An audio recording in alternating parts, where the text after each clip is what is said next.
How to log out of YouTube account on mobile. In this video, I will guide you step by step on how you can log out of YouTube account on mobile.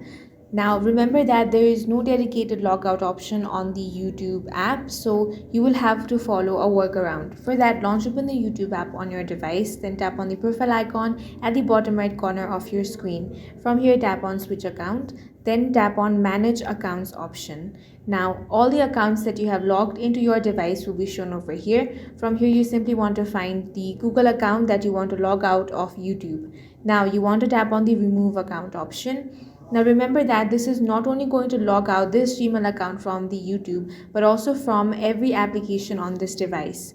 So if you want that, tap on the remove account option again. Once you do that, this account will be logged out from your YouTube. That's all for this video. If you found it useful, make sure to hit the like button and subscribe for more videos like this.